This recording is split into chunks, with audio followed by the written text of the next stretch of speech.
දරා ගන්න පුරුදු වෙන්න. ඒකට නෙමේ ධර්මයක් තියෙන්නේ. අපි දරාගෙන ඉන්නේ මොකෙන්? ධර්මයෙන්. දුක් විඳින අපිට සැප විඳින්න වෙයි, සැප විඳින අපිට දුක් විඳින්න වෙයි. ජීවිතේ දවසක් එනවා මරණානුස්සති කමඨහං දේශනාවේ බුදුහාමුදුරුවෝ උගන්වනවා.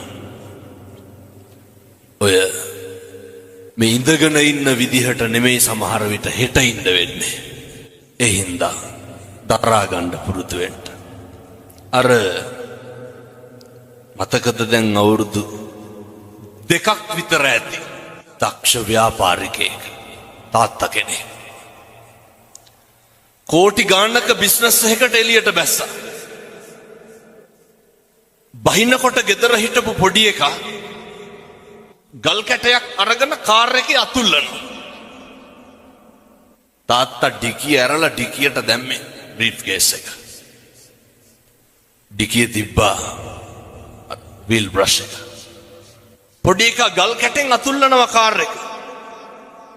කේන්තිය කොච්චර ආවද කියනවනම් අර වීල් බ්‍රෂ් එක අරගෙන කොල්ලට ගැහුවා.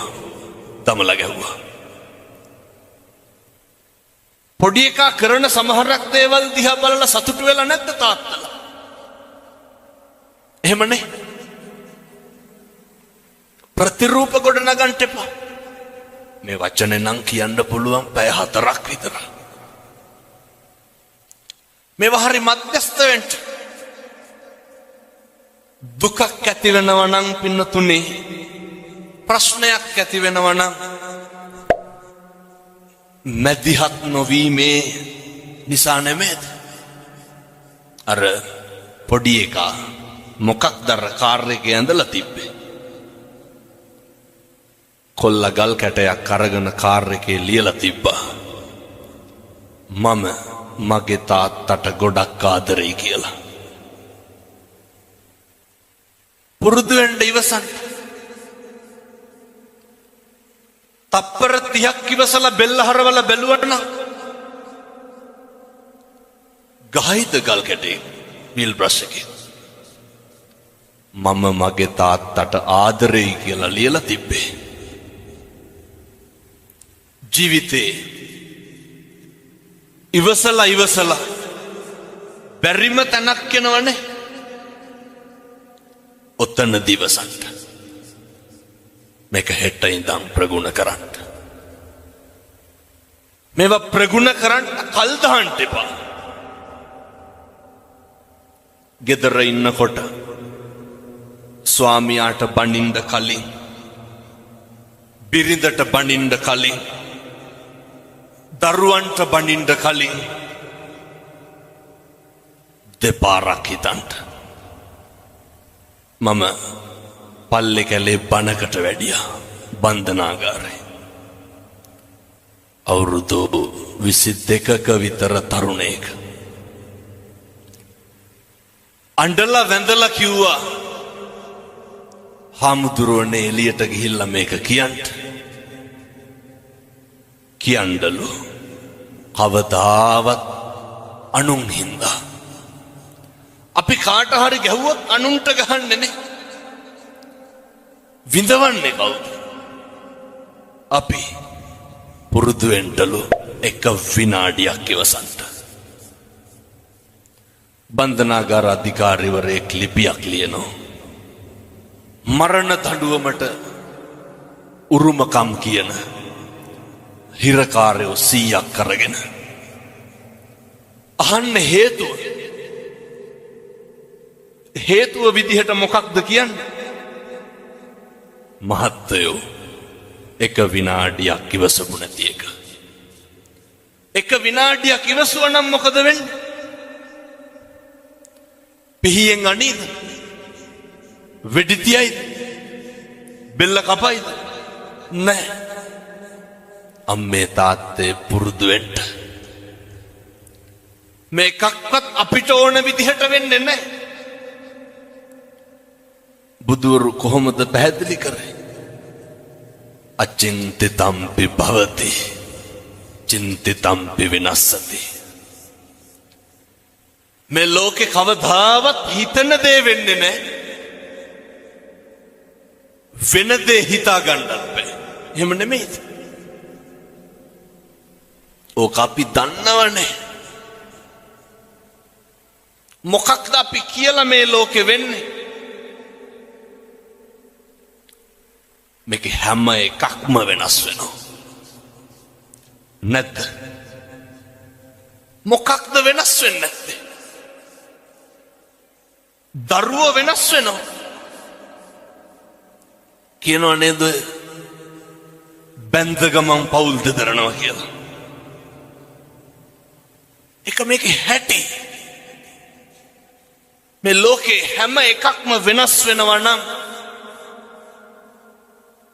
අපි නඩත්තු කරන අපේ ළඟම තියෙන වස්තුව මොකක්ද? අපේ ඇඟ, අපේ ශරීරය නේ. මේ කෙස් ටික වෙනස් වෙන්නේ නැද්ද? මම මේ කියන්නේ බාහිරයේ පැත්තකින් තියලා අපිට ඕන විදිහට ඕක තියාගන්න පුළුවන්. කවුද අර ඇමරිකාවේ පොප් ගායකයා අවුරුදු 100කට විතර වැඩියෙන් ඉඳ හිටියේ? Michael Jackson.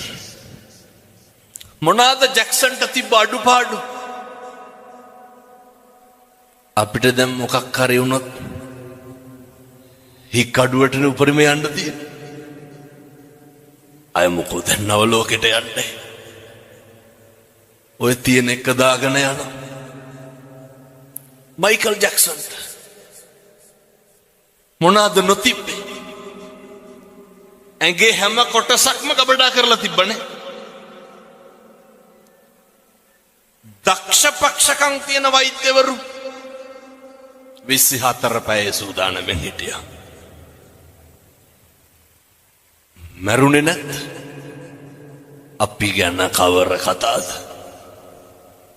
කොරෝනා තිබ්බනේ නේ. මහරජා මරුනේ නැත්. මොකද සල්ලි නැතුවද? මංගල සමරවීර මහත්තයා දඩබ්බර සල්ලිකාරයෝ මරුනේ නැත්. ගංවල අපිට තිබ්බේ දෙතුන් පාර හොදපු මාස්ක් එක විතරයි. කම්මං දල්හං කින්ති කරෝමි. කර්මය දැඩි වුණාම හැම එකක්ම මේක වෙනස් වෙනවා. මතක තියාගන්න. තල්ල කඩි කාලා මිනිස්සු මැරෙනවා, නයි කාලා බේරෙනවා. එහෙමයි. අපේ කියලා අපි තියාගෙන හිටපු අපේ මේ ශරීරය මේකේ දවසක් එනවා. අර බුදුහාමුදුරුවෝ ගන්නන්නේ මගේ නිකන් ටැග්ලයින් එක වගේ තියෙන්නේ අත්තාහි අත්තනෝ නැත්ති. හරි සනාතනයි. අපේ අතින් අපිට වතුර ටිකක් බොන්න බැරි දවසක් එනවා. එහෙම නෙමෙයිද? මොනවාද වෙනස් වෙන්නේ නැත්තේ? දරුවෝ වෙනස් වෙනවා. බිරිඳ වෙනස් වෙනවා. පෙම්වතා වෙනස් වෙනවා. බාහිර ලෝකයේ කවර කතාද මමත් වෙනස් වෙනකොට. ඒ හින්දා කිසිම දෙයක් ගැන අධිතක්සේරුවෙන් ඉන්න එපා. අතීතං නානු සෝචන්ති නප්පජප්පන්ති නාගත පච්චුප්පන්නේන යාපෙන්ති. බුදුරු දේශනා කරේ. අතීතය ගැන හිතලා දුක් වෙන්න එපා. අතීතේ හිරකාරයෙක් වෙන්න නරකයි. ඔය මේ පින්නතුන්ගේ නැද්ද ජීවිතේ අතීතයට ගියොත් නිවැරදි කරන්න මොකක් හරි. සමහර පින්නතුන් කියනවා නේද ඔය දැන් නම් හාමුදුරනේ කරන්න දෙයක් නැතිකමට ඉන්නේ කියලා. දරුවෝ හින්දා ඉන්නේ කියලා කියන්නේ අම්මලා සේර මොළු වනනවා. ඒක ඇත්ත. අප්පිරිය වෙලා ඇති. තිත් තිත්ත වෙලා ඇති. හැබැයි කම්පානම් වෙන්න එපා. මම කිව්වේ නෑ රුපියල් 100ක්වත් වියදම් වෙන පින්කමක් හොඳේ. අතීතේ තියාගමු. දැන් අර වාහනේ සයිඩ් කණ්ණාඩියෙන් මොකද කරන්නේ? ඒක බලාගෙන ඉස්සරහටද යන්නේ පස්සටද යන්නේ? ඉස්සරහ බැලන්ස් කරන්නේ මොකෙන්ද? සයිඩ් කණ්ණාඩිය බලලා තමයි ඉස්සර කරන්නේ. අතීතේ බලමු වැරදි හදාගන්න. දැන් මේ මේසේ තියනවා මෙතන. ඇන ටිකක් අරගෙන ගහගෙන යනවා. මට ඕනේ මේ මේසෙට ඇන ගහන කඩතුළු කරන එක. ඇන ගහනකොට මොකද වෙන්නේ? කඩතුළු වෙනවා. කඩතුළු නවත්තන්න ඕනේ. කඩතුළු නවත්තන්න නම් මොකද කරන්නේ? ඇන ගහන එක නවත්තන්න ඕනේ. එහෙමයි කියලා කඩතුළු මකන්න පුළුවන්? බෑ. කර්මෙ පුච්චන්න බෑ. ගෙවන්න ඕනේ. හැබැයි තවත් කර්ම රැස් කරොත් ඒක වැඩි වෙනවා. මේක අද නවත්තගමු. අතීතය ගැන නම් කම්පා වෙන්න ශෝක කරන්න එපා. වර්තමානයේම මෙහෙම දේශනා කරන්න හේතුවක් තියෙනවා. මම බණ කියනකොට මැරෙන්න පුළුවන්. ඔයත් බණ අහනකොට මැරෙන්න පුළුවන්. මේ ජීවිතේ මේ වංචාකාරයාට මේ හිත කියන ඕකනේ ප්‍රශ්නේ. රවටන එක නවත්තගමු. අර අහලා තියෙනවද? බොහෝ දෙනෙක් දන්නවා. එක ව්‍යාජ වෙලෙන්දෙක් ඉන්නවා. පොල්ලට බූරුවෙක් අරගෙන එනවා. මොනා කියලාද බූරුව අරගෙන එන්නේ? මේ බූරුව වසුරු දානවා. වසුරු දානකොට බූරුවගෙන් වැටෙන්නේ මොනවාද? රංකාසි. ව්‍යාජ පශ්චාත් භාගයක් හදාගෙන ඇවිල්ලා තමයි දැන් පොලේ තියාගෙන විකුණනවා. අර ව්‍යාජ රංකාසි වැටෙනවා වසුරු දානකොට. එක වෙලෙන්දෙක් වැඩි මිලට ගන්නවා. ඇයි මම මේ අපි ගැන කියන්නේ? වැඩි මිලට ගන්නවා. අරගෙන ඇයි දැන් මේ බූරුව රංකාසි වසුරු දානවා? අපේ අම්මලා තාත්තලා හොඳට අහගන්න ඕනේ. අපි බූරුව නම් ගන්නෙ නෑ. ගෙදර අරගෙන ගිහිල්ලා දැන් බලාගෙන ඉන්නවා බූරුව වසුරු දානක. වසුරු දානවා රංකාසි නෑ. අය බූරුව රංකාසි වසුරු දානයි. ගියා පහුවදාම විකුණපු වෙලෙන්දයි ගෙදරට. යනකොට ගෙදර හිටියේ නෑ. බිරිඳ කියනවා මුදලාලි ගෙදර නෑ. පණිවිඩේ යවන්නම් ටිකක් ඉන්න. එහෙම කියලා ගෙදර හිටපු බල්ලට ගැහුවා. ගහලා කිව්වා මහත්තයා කරගෙන වරෙන් කියලා. බල්ලා ගහනකොට දුවනවනේ බල්ලෝ. ඉතින් හොරතල් නෑ. ඒ විදිහෙම බල්ලෙක් එක්ක අර ව්‍යාජ වෙලෙන්ද ආවා. ඇවිල්ලා දැන් අර බූරුව සල්ලි වල ගත්ත මනුස්සයට පුදුමේ මොකක්ද? මේ පණිවිඩ කියන බල්ලෝ ඉන්නවා.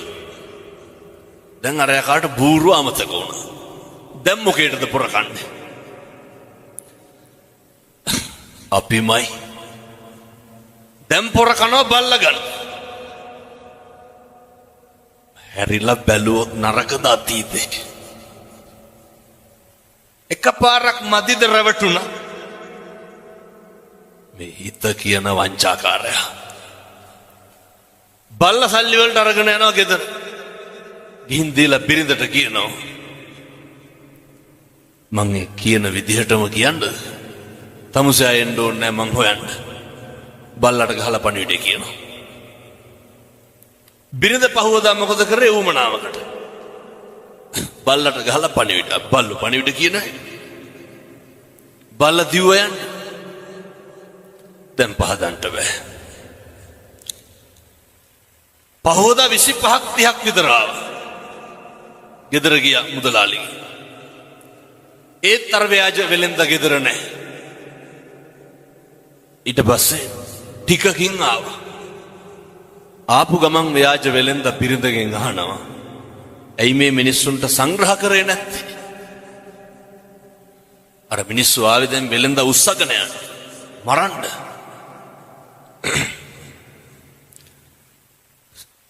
සංග්‍රහ කරේ නැත්තේ ඇයි කියලා අහන්න ගමන්ම ව්‍යාජ වෙලෙන්ද මොකද කරන්නේ? ව්‍යාජ පිහියකින් බිරිඳගේ බෙල්ල කපනවා.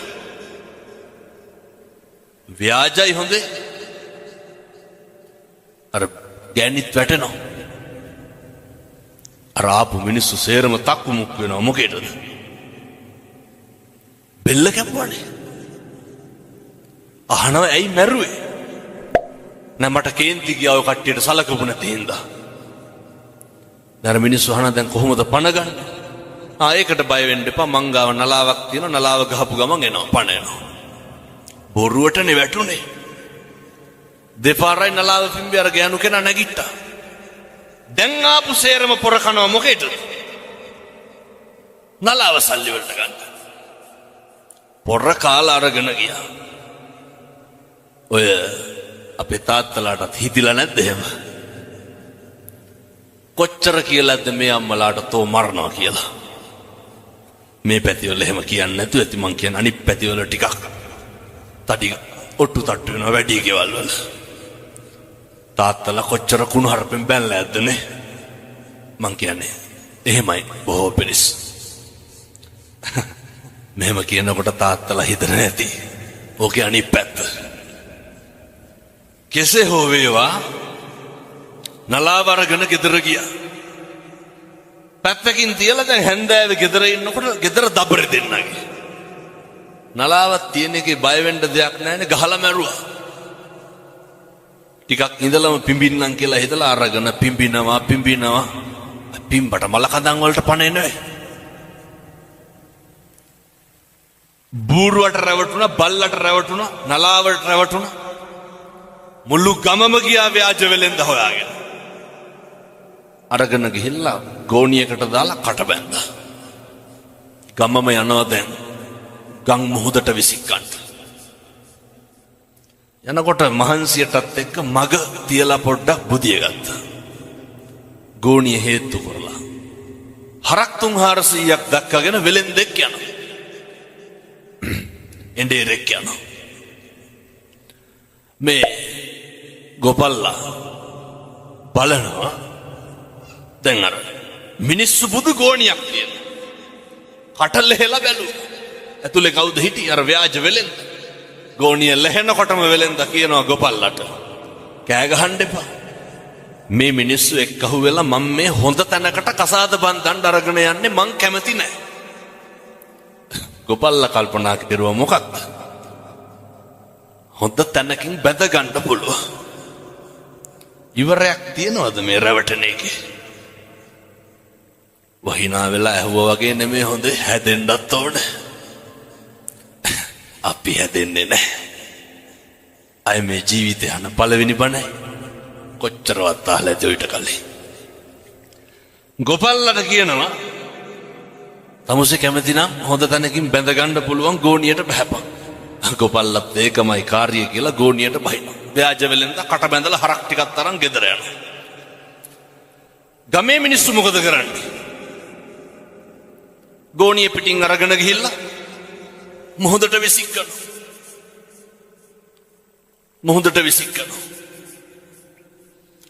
මුහුදට විසිකලා ආපහු ගමට එනකොට මෙන්න අර ව්‍යාජ වෙලෙන්ද ඉන්නව හරක් 300ක් එක ගෙදර. ගමේ මිනිස්සුන්ට පුදුමේ.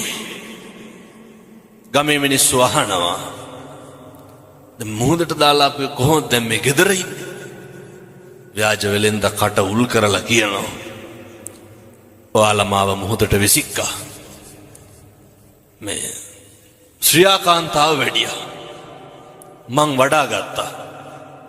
හරක් 300ක් එක ගොඩින් තිබ්බා. දැන් ගමේ උන් පොර කනවා මොකේද? ශ්‍රියාකාන්තාවගේ හරක් ගන්න. අහනවා ව්‍යාජ වෙලෙන්දගෙන් අපිටත් බැරිද අරන් ගන්න. ලැජ්ජ නැති හැටි. වෙලෙන්ද මොකද කියන්නේ? පුළුවන්. මුළු ගමම බස්සනවා ගෝණි වලට. කට බැඳලා ගිහිල්ලා මොහොතට දානවා. ඉතුරුනේ කවුද? ව්‍යාජ වෙලෙන්ද විතරයි. කවුද මේ ව්‍යාජ වෙලෙන්ද? මේ අපේ විඥානේ. ඒක පවතිනවා දිගටම හොඳේ. මේක හැම තැනටම යනවා. අඩු වැඩි වශයෙන් අපි මොකද කරන්නේ? විනාශ වෙනකම් රැවට. මෙවැනි යහපත් දහම් වචන ඇසීමටත් තවත් දහම් දැනුම ලබා ගැනීමටත් අප channel එක subscribe කරන්න. කරලා තියාගන්න. දහම් චාරිකා